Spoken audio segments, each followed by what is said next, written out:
campaign.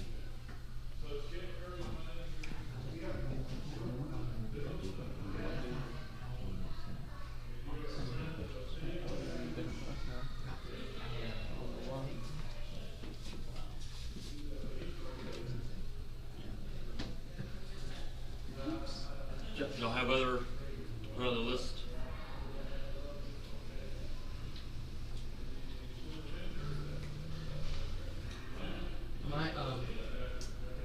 My step grandmother Rochelle, she did pass away, and so just maybe our Hubbard family, our family in New Zealand, we had the funeral, and we had to watch online because 10,000 miles away, so it's hard to be there.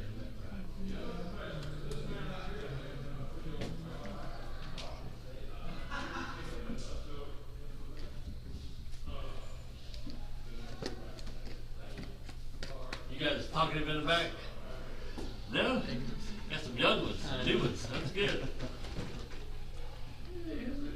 What's up, man? Oh, he looks like he's professional. I'm telling you. He looks like he's Auburn bound. I think so.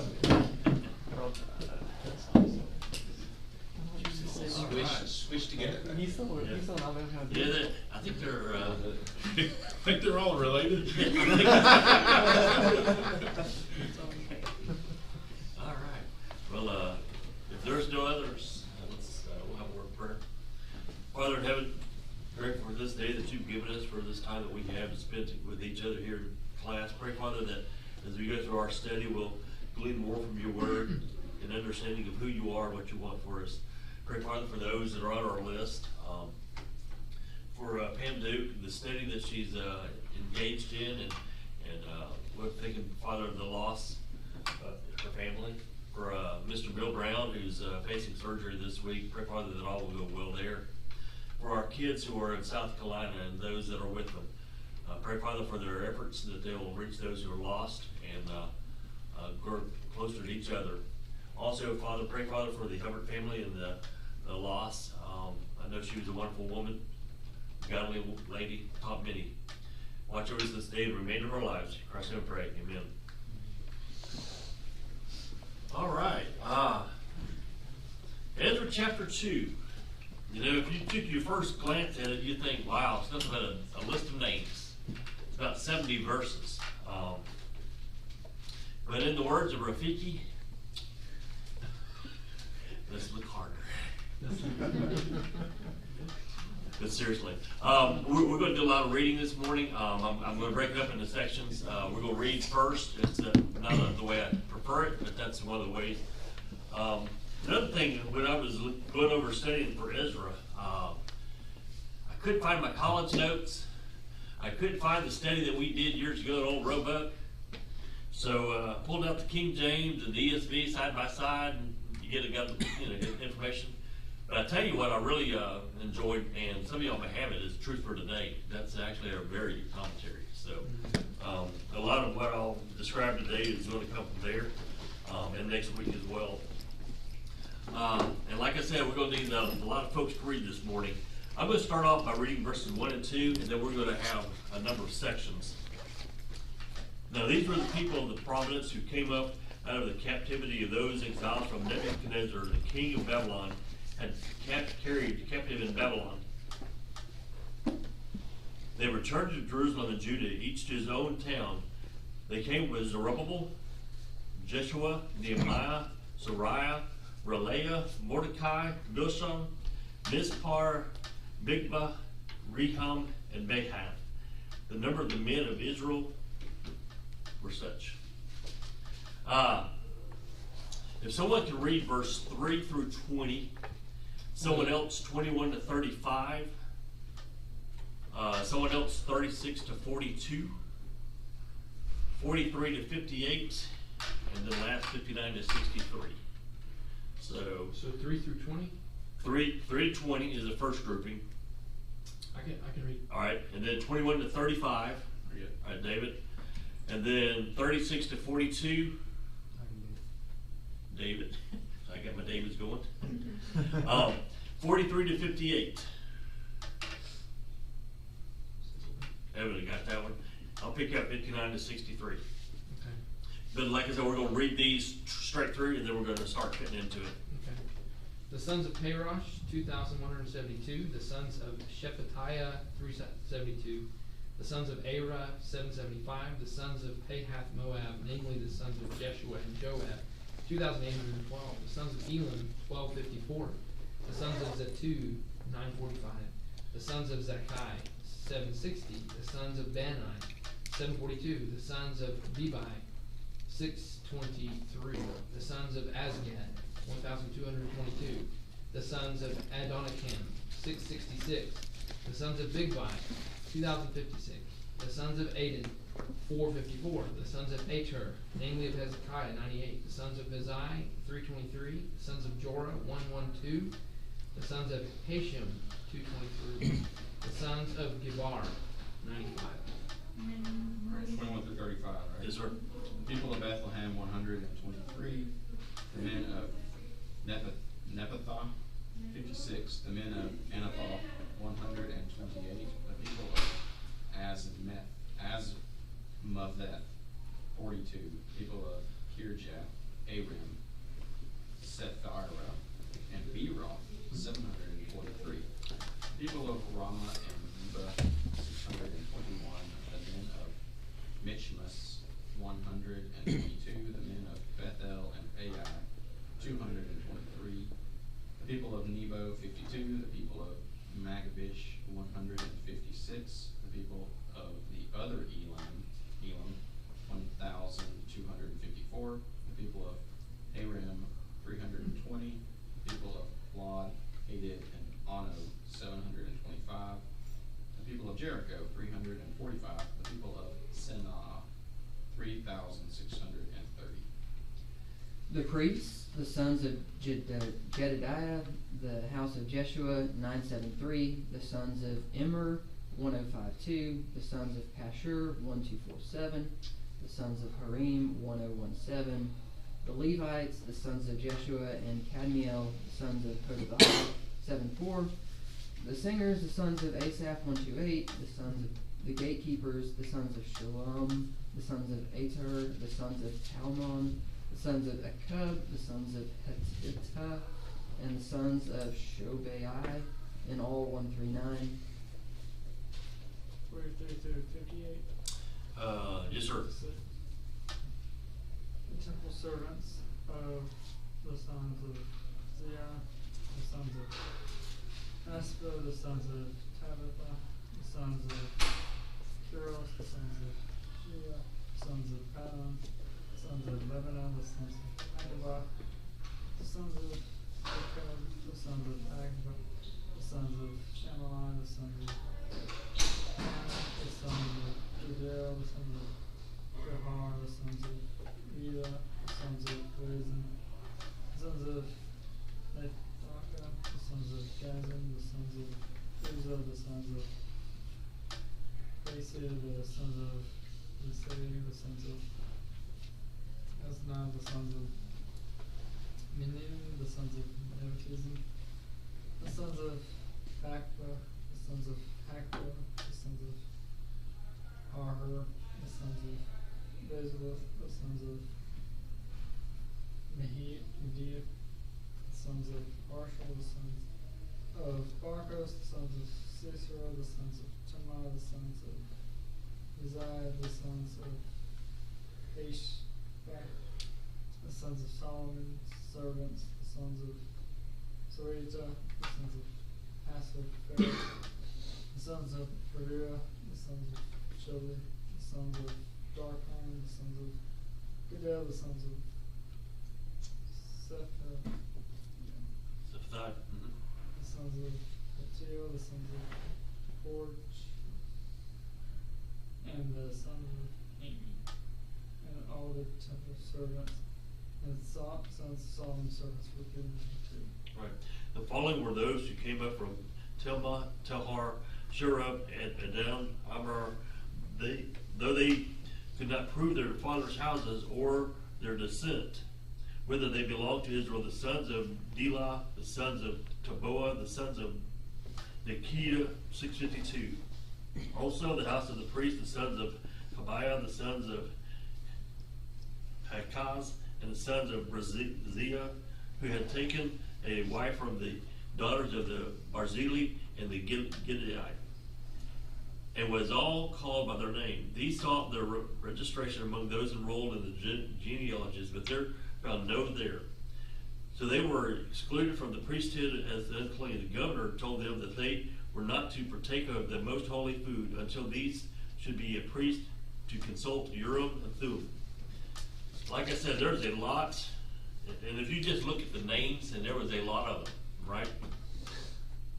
But they were also broken out, if you noticed, by their roles, by their jobs, if you will.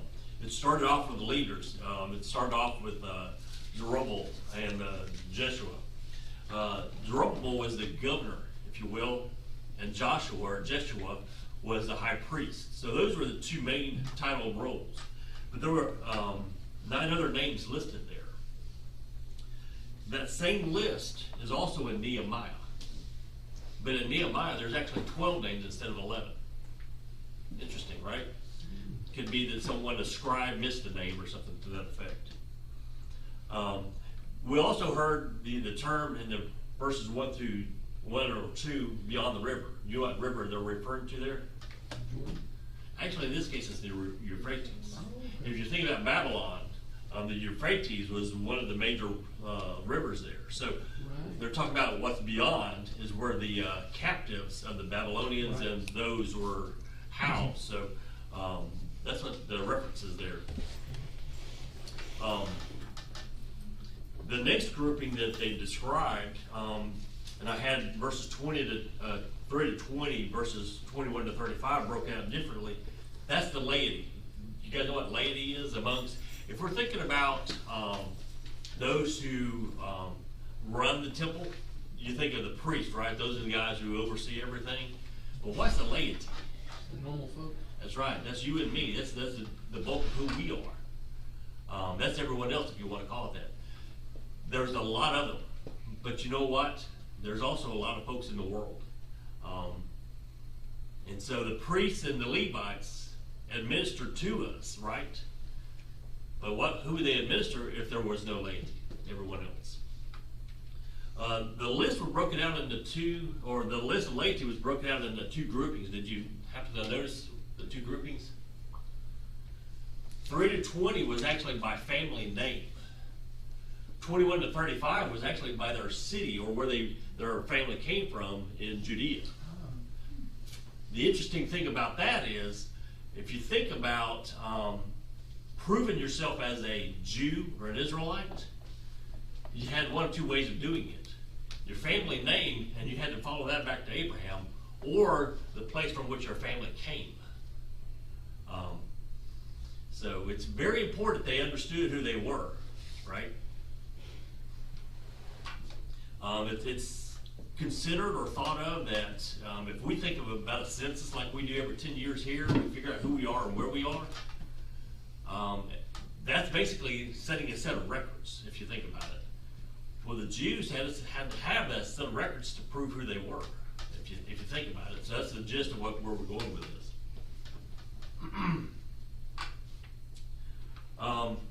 Another grouping in that list that wasn't brought out was proselytes. When I say proselyte, what are we referring to? Not Jewish by ancestry, but Jewish by decision. Right, exactly. A converted Jew, if you will. Yeah, it's like Jewish in everything but birth. But birth, right, exactly. They too were considered among the Israelites, so they too had a place to go back to. The next grouping, if you think about it, verses, let's see, 36 to 39 indicated the priests. These were the ones who truly did have, if you think about it, Ezra has talked about what they're going to rebuild the temple. In order to rebuild the temple, you need someone who's going to be there to oversee it. In their time in captivity, they didn't have a temple. They didn't have a way to commune with God properly. They had what they called synagogues. That's about the time that they started the idea of synagogues. They worshiped, but it wasn't exactly the way God had laid out for them. So The priests were the ones who offered the sacrifices. They oversaw the worship. They interceded on behalf of the people. So it was important for them to get back to Judea and start that process over again. If you look at verse 41, the singers, the sons of Asaph, several of our psalms were written by the sons of Asaph. And they're the singers. The So singers. it makes sense. If it's not a song of David, most likely it's a song of Asaph or of the sons of Korah. But I find that interesting that you have that listed. You also had Mordecai, who was, Right. are you going to get in that? Yeah. Okay, cool. Going back to what you're describing there are actually two names in that bunch of 11, Nehemiah and Mordecai. Those are not Nehemiah, that we're going to have the book of Nehemiah from. It's actually another person, because Nehemiah didn't come along until later. So he couldn't come with Zerubbabel. Mordecai he remained in Babylon. He was Esther's aunt or uncle? His aunt. That's modern I love day. it, man. Modern day, okay, we'll go with that. His uncle. It's our uncle. There you go. But here again, that's not the same person. So keep those lists or those ideas straight. And I'll try to. Kaufman points out that the priests that came back, there's about a tenth of the total population. So 10% of the total population came back was priests. It was priests. Which seems to me like a high percentage. It is, but another thing that's interesting, and we'll get into the Levites, is the number of Levites was actually short in that list. Most priests in those days, a priest had 10 Levites to work with him or serve him. With a shortage, that's not the case. You have an abundance of priests, but a shortage of Levites. So what's the role of the Levite while we're at it? The priest is the one to intercede with God, to take care of the offerings and what have you. What's a Levite? Levites are the deacons. If you will. That's a way of putting it. They tended the temple, right? Tended to the temple, right? Priests came from the Levites, They did. but if they weren't a priest, they were to serve in the temple. Right. You brought out earlier temple servants. Those were let's do something. Someone flip over to Numbers 31 and verse 47, and then someone else Joshua 9 verses 26 and 27, and then someone else Ezra 8 and verse 20. Is it 39? Numbers 31 47. 31. Joshua 9 26 and 27. And Ezra 8:20. I've got the Numbers 31. Go ahead.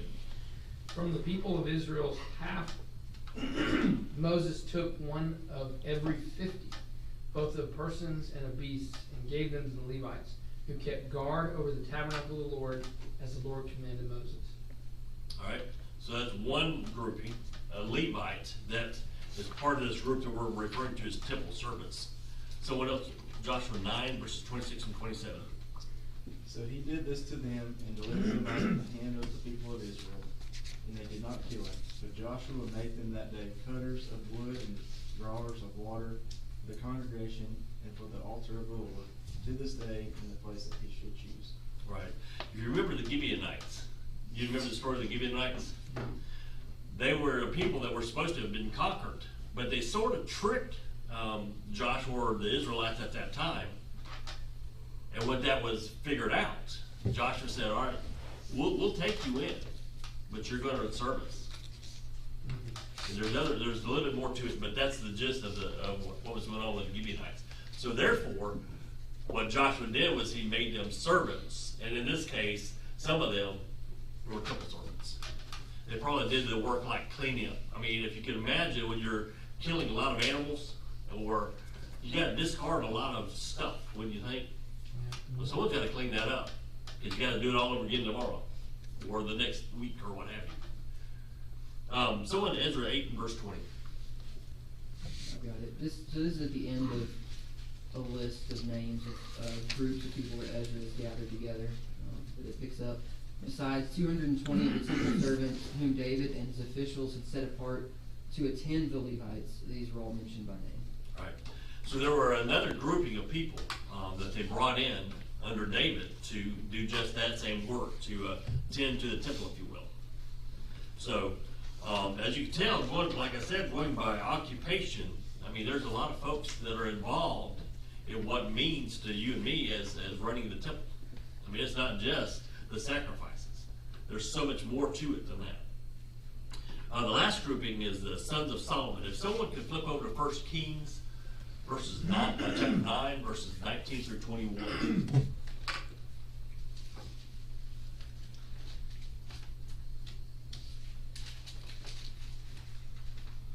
And all the store cities that Solomon had, and the cities for his chariots, and the cities for his horsemen, and whatever Solomon desired to build in Jerusalem, in Lebanon, and in all the land of his dominion.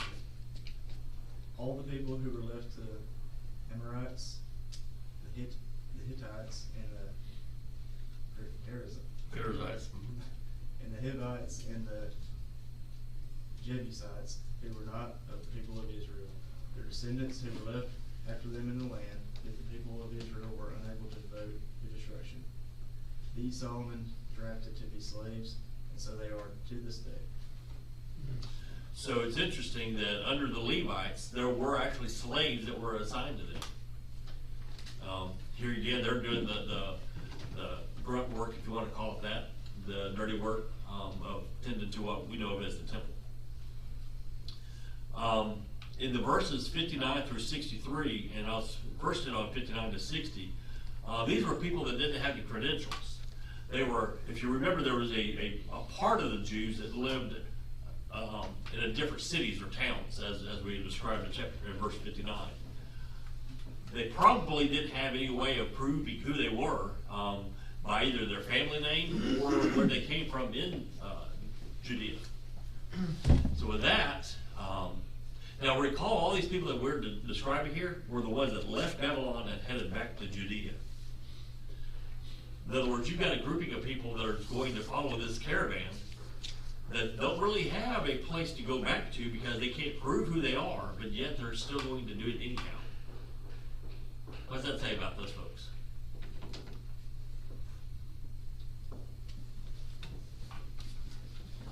They're either real anxious to join, or they're desperate to get out of Babylon. Exactly. Yeah. One or the other. So I seem to recall that like the sons of Tobiah and all this, that this was where the Samaritans came from. Yes. Is that not? That is among that group, yes. So there were some who stayed in Jerusalem who never went. It was the poor, but Right. they intermarried, Yes. and so they became more like Gentiles. And so this is I thought this was the group, but I may be wrong if they came with them Right. or that they were already there. And the thing, and going back to all that we talked about, what you're saying, the Samaritans, if you think about it in the New Testament, in Acts chapter 8, 9, and 10, what do we call the first Gentile convert? Was Cornelius, right? But prior to that, we did have Samaritans that were converted. Right. So they did have some heritage associated with what we think of as the Jews. So they were among this group that you're describing. Those that left or remained in Jerusalem, Judea, or Canaan, that intermarried. They weren't properly, you can't have they had a broken, if you will, lineage. But yet they wanted to cling to their heritage. But it was difficult. Other thoughts?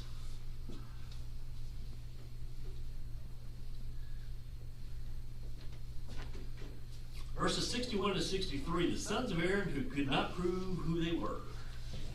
This is going to present a problem for them, don't you think? Because you see, if you're a priest and you can't prove who you are, what's the deal? You can't serve, right? You can't intercede on behalf of the people for God. You cannot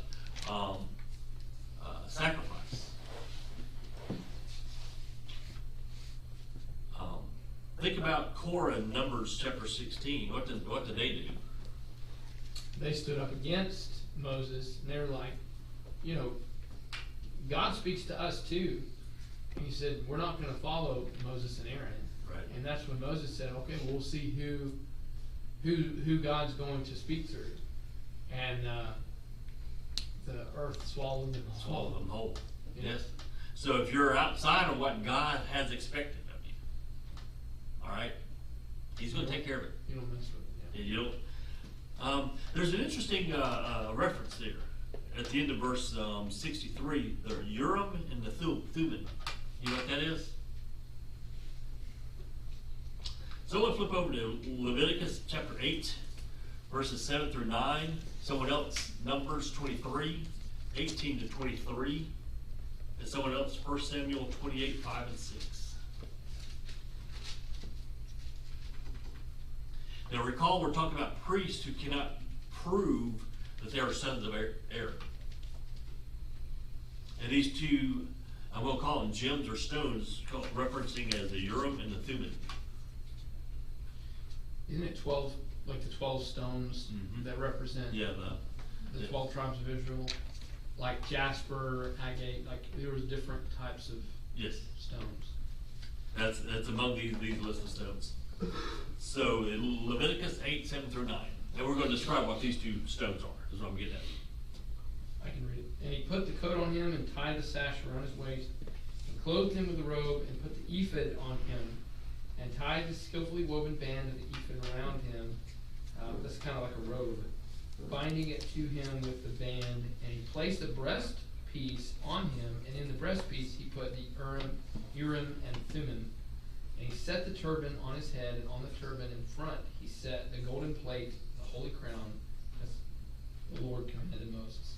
Right. So this is the high priest. He has these particular gems sewn into his vest or what have you. So in Numbers 23, 18 to 23. 18 through 23? Yes, sir. And he took up his oracle and said, Rise up, Balak, and hear. Listen to me, son of Zippor. God is not a man that he should lie, nor a son of man that he should repent. Has he said, and will he not do? Or has he spoken, and will he not make it good? Behold, I have received a command to bless. He has blessed, and I cannot reverse it. He has not observed iniquity in Jacob, nor has he seen wickedness in Israel. The Lord his God is with them, and the shout of a king is among them. God brings them out of Egypt. He has strength like a wild ox. For there is no sorcery against Jacob, nor any divination against Israel. It now must be said of Jacob and of Israel, Oh, what God has done. Look, a people rises like a lioness, and lifts itself up like a lion. It shall not lie down until it devours the prey and drinks the blood of the slain. I read 24. Let me see something here. That's something about the image. I did hear what I was looking for. Where is that reference?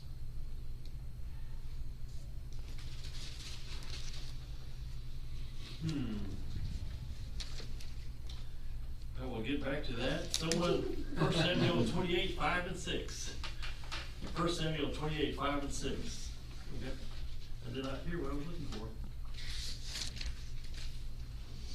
This one goes. So, you said just 5 and 6? Yes, sir. When Saul saw the army of the Philistines, he was afraid, and his heart trembled greatly. And when Saul inquired of the Lord did not answer him, either by dreams, or by Urim, or by the prophets. Did you hear what was said there? Saul, remember, when he fell out of favor with God, he consulted what? Sorcerers? The witches? But he also consulted the Urim. The Urim's purpose, or what it was a way for God to interact with people through a stone. Now, he didn't speak through this stone, right? I don't know if it changed colors. I don't know if it, glowed, or whatever the word is there. But there was something that was propelled from the Urim that indicated that God was speaking to the people. Now, remember what our discussion was. Those priests who could not prove who they were. Was there reference back to the Urim and the Thummim, a way to prove? In other words, would God speak through those two stones, indicating yes or no to these things? Clearly they were hoping. Hey, that's right. But the interesting thing is, those two gems are lost. That's why they're saying, until we find such. This is what Zerubbabel, the governor, said, until we find such, you can't serve as priests. Oh, that makes sense.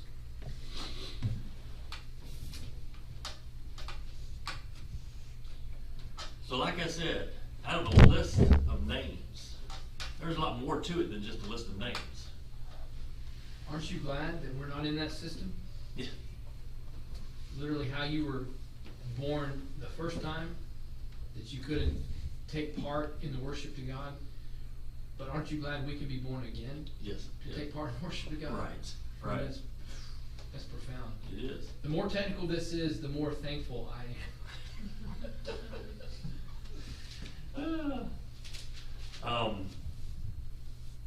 Let's close out the last few verses here, and then I want to draw some conclusions. If someone would read for us 64 through 67, and then 68 through 70. The whole assembly together was 42,360, beside their male and female servants, of whom there were 7,337. And they had 200 men and women singers. Their horses were 736, their mules 245, their camels 435, and their donkeys 6,720. Thank you. 68 to 70, please. Someone.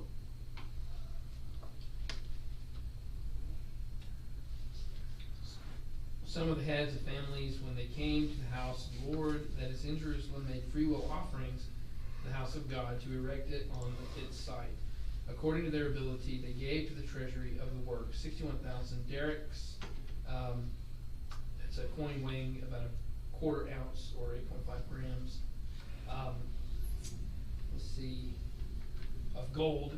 So 5,000 minas of 2 silver and 100 priests' garments.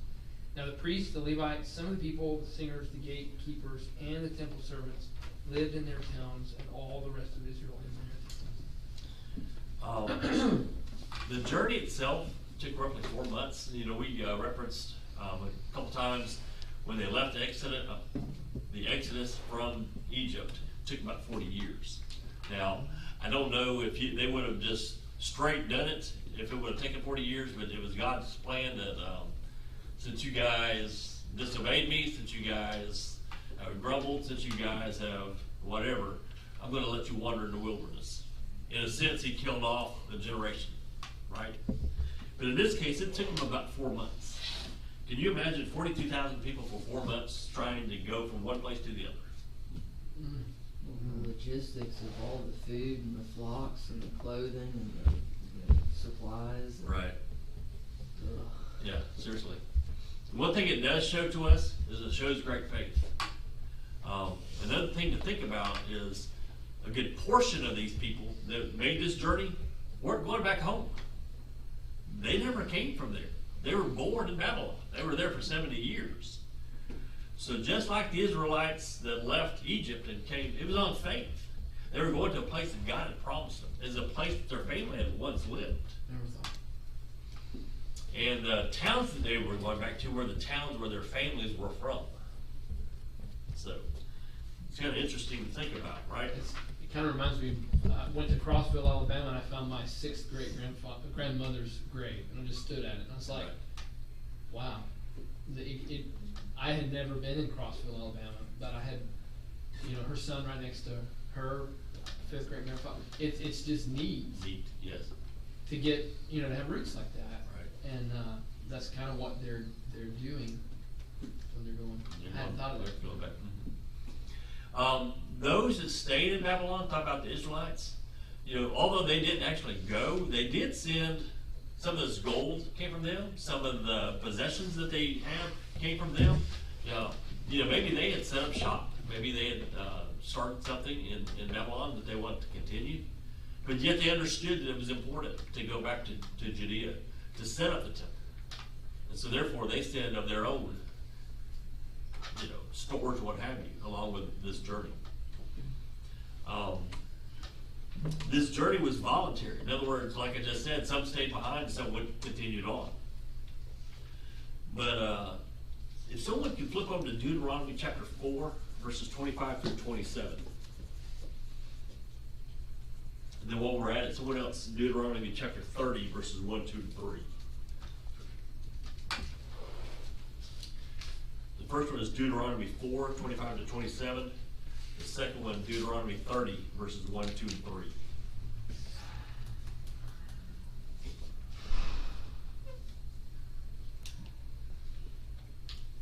I've got it. Go ahead. When, Deuteronomy 4, 25 through 27? Yes, sir. When you father children and children's children and have grown old in the land, if you act corruptly by making a carved image in the form of anything, and by doing what is evil in the sight of the Lord your God, so as to provoke him to anger, I call heaven and earth to witness against you today, that you will soon utterly perish from the land that you are going over the Jordan to possess. You will not live long in it, but will be utterly destroyed. And the Lord will scatter you among the peoples, and you will be left few in number among the nations where the Lord will drive you. All right, that's part one. So what else? Deuteronomy 30, verses 1, 2, 3. 1, 2, 3. Now it shall come to pass, when all these things come upon you, the blessing and the curse which I have set before you, and you call them to mind among the nations where the Lord your God drives you, and you return to the Lord your God, and obey his voice according to all that I command you today, and you and your children, with all your heart and with all your soul, that the Lord your God will bring you back from captivity, and have compassion on you, and gather you again from all the nations where the Lord your God has scattered you. All right. Interesting thing, this is coming from the book of Deuteronomy, right? The book of Deuteronomy, if you think about it, is a second telling of the old law. Those that made it through the wilderness, the original Exodus, were age 20 or younger, right? God told them this. What Richard read told us basically, if you don't follow what I'm telling you, you will be expelled. You will be sent back into captivity. I'm going to have it my way, is kind of what he's saying. What David read says, there is a way out. If you do realize who you are, what your state you're in, and you realize that you were wrong, and you repent, there is a way to come back. You see, the land of Canaan had more meaning than just them living there. What else was going to occur in the land of Canaan? God needed his people, right, to eventually yield way to his son, Jesus, the Messiah, the Christ. So in other words, he didn't want to he couldn't just erase the slate, could he? I mean, he could if he wanted to. He's going to do with But Moses. Right. But he has a way of getting his purpose done the way he wants it. We got to realize that. Does this sound familiar to you guys? See, that's us. All right? We too can go astray. And we do have a way back. But it's through him and what he wants. There's a couple songs that came to mind. Here we are, but straying pilgrims, right? Oh, they tell me I'm at home, far away. We too are pilgrims in this land, aren't we? Mm-hmm. What we're seeking is heaven. So, like I said, there's a lot more to the list of names in the 70 verses that we just read. If we dig in a little bit more, God put it here, He gave it to us for a reason. We just have to dig. I think, good or bad, Brandon was thinking I was going to take chapters 2 and 3 in 1 week. I just couldn't do it. I just couldn't do it. You did great covering. Yep. This is a hard chapter. All right. Thoughts from you guys? It is kind of crazy thinking, like, it's their return to their homeland, but it's a homeland that, at best, I guess a few of them might have been really young Exactly. when they saw, but the vast majority have never, they just have oral tradition, my father, grandfather, whoever told me about it, so they're going to have whatever expectations they've created in their head, but realistically, it's a land that's been somewhat abandoned, and the people Right. that are there are not going to know them, and Right. almost set up for disappointment. You're trying to go back to you're supposed to be your homeland that you've never seen, and you've heard the temple described, and it's just in ruins. It's in ruins. And the remaining family members that maybe you've heard, hey, so and so is still there. We'll get to see their kids. They get there and they don't want you, and it's just. Yep. It's interesting, the 70 years, going back to what you're describing, it wasn't desolate, and it wasn't like a ghost town. I mean, the Nebuchadnezzar and others leaders had moved people in here So now you're coming back in and they're thinking, you're taking what's mine. Yeah. And in a sense, no, it's not. This is our land that God gave us. Right. We've got to reclaim it, if you will. I think it's amazing that they were able to keep up with all of the lineages for 70 years. I mean, they didn't have their ability for record keeping and things. I mean, they're in captivity. They're going to hold on to it like they never left. And it made me think, we had a member of the church in Georgia. She was from Brazil, but she was Japanese. And, you know, she was full-blooded Japanese, but her family had moved, they were immigrants that moved to Brazil in the 1800s. And so she spoke fluent Portuguese, but she also spoke Japanese, but it was from the 1800s. It never changed. And so when she went to Japan, she was speaking to Japanese, and she told me, her name's Ursi Deal. She said, they thought I talked like their great-grandmother. Oh, really? Because think about, like, we could say, oh, this is cool. Right. Where that used to be, are you chilly? Put on a sweater. They never changed their dialect. They Right. kept it They kept it. pure. So it never transitioned, it never changed with the modern Japanese. So in the same way, they've just never left, even though they've been gone for 70 years. They've held on to it. Interesting. The fact that they can keep it like that. Right, keep it like It that. just made me think of that.